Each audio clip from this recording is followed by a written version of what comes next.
Last week, I made a shoe rack that I put on the marketplace for $100, and as of Saturday, 2 days later, I had many people wanting it, and it's gone. I plan on making more of that one to sell, but before it's sold, I started working on a second one, made of hardwood. In this case, a ash 2x3, actually 2x3, unlike store-bought 2x3s that I'll mill and turn into a shoe rack. This is the first time I make one entirely made of hardwood.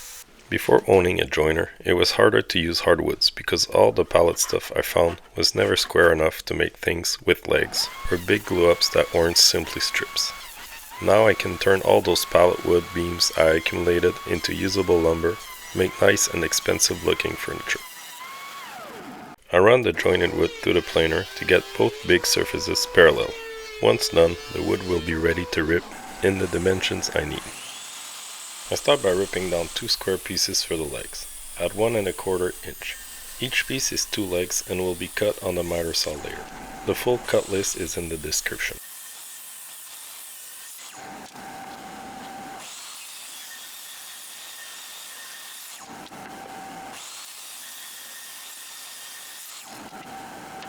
The next pieces are for the frame of the shoe rack and are 3/4 inch thick. The last type of piece is for the slats. I decided to cut those at 1/2 inch wide on the bandsaw for safety and to save some wood from the thick curve of the table saw.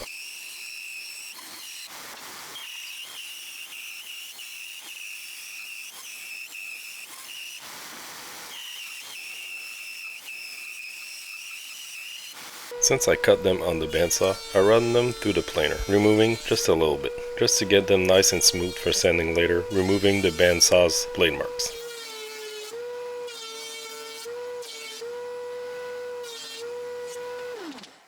Before cutting the pieces on the miter saw, I give them all a 1/8 roundover on the router table. Using a bit with a bearing makes this very fast and easy.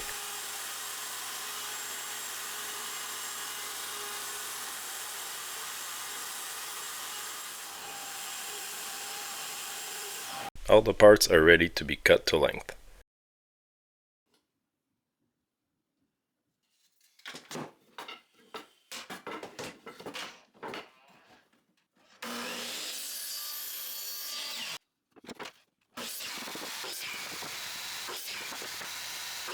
Here's the parts ready to make a shoe rack. The full list of those and the cuts they came from is in the video description.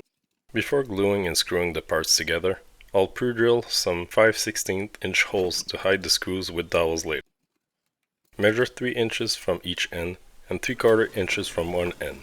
Mark the holes to drill and drill them about 1/4 inch deep, just enough to glue in the dowels.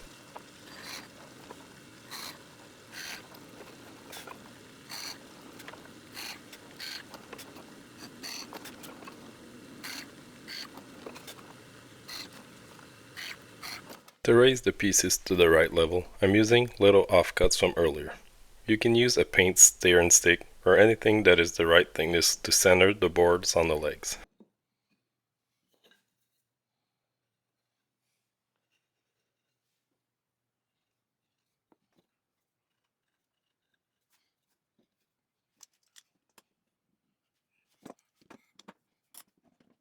Once clamped, pre-drill through the dowel hole with a bit appropriate for the screw you plan to use. Drill through the leg and into the frame.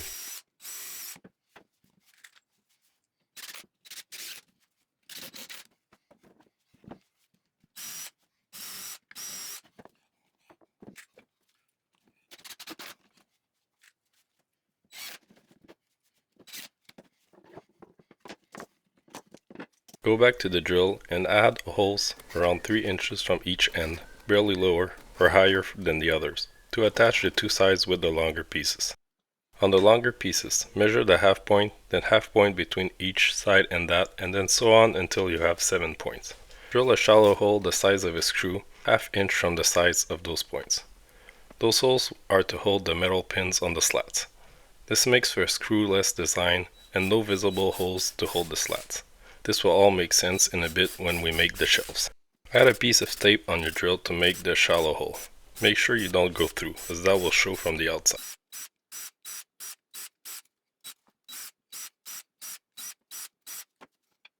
To connect the sides with the long pieces, use similar spaces as earlier to center the piece on the legs.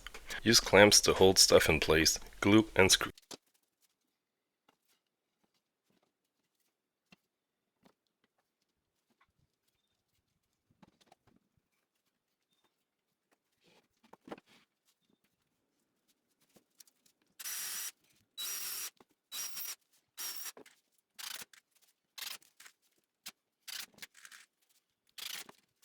Once this is done, do not add the second side. We need to prepare the shelves and pins so that it's all squeezed together once done. To make the shelf slats, pre-drill the center of each end, tap a nail into it, and cut it very short. The nail will act as a dowel to hold the shelf in place on the rack.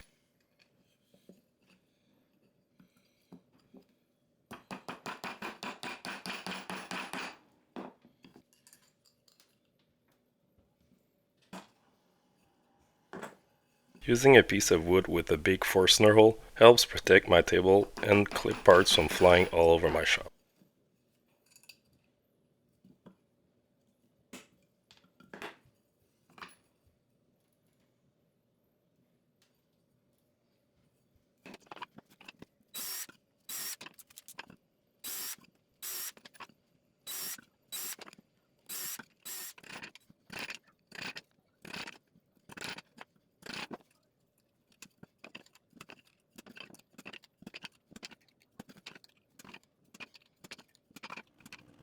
Once those are all ready, add glue on the small holes and align the shelf pieces.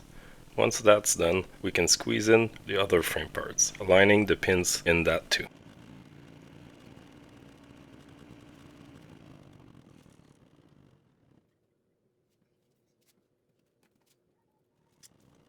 Clamp it in place so it doesn't separate while you center and screw it into the frame.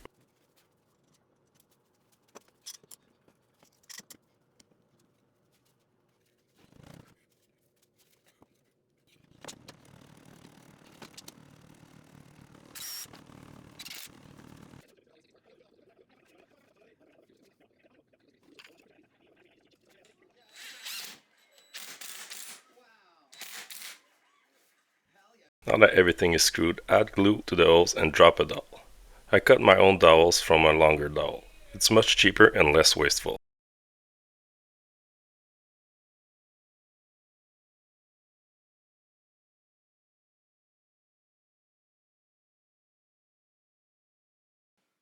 After about 20 minutes, once the glue has set enough so they don't fall out, I cut them off with a Japanese handsaw. This makes them much simpler to sand flush later, and it's pretty satisfying to do. Cut them all as close as you are comfortable doing without cutting into your shoe rack.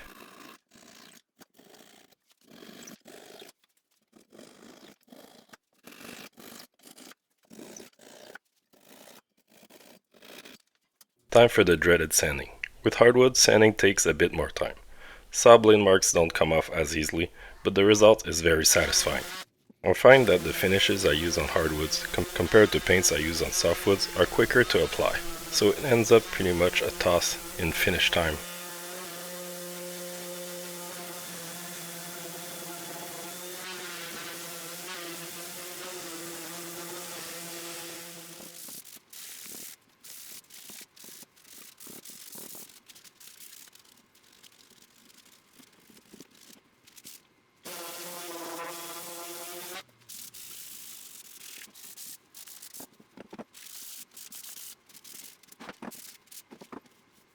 I finished it with polycrylic, a product that I love using on whiter woods, as it keeps their pale color without adding yellow.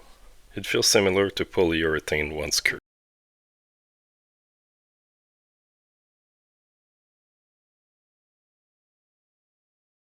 All done. I'm going to let this cure 24 hours and post it on the marketplace. If the demand is as good as the other one, I'll probably focus on this one, as it takes more materials that I have more easily, compared to the 2x10 on the previous one that I either need to buy or be lucky to find, which happens but is not as common as pallet wood like this. Thanks for watching to the end. Subscribe if you haven't already for more videos like this, and see you next time.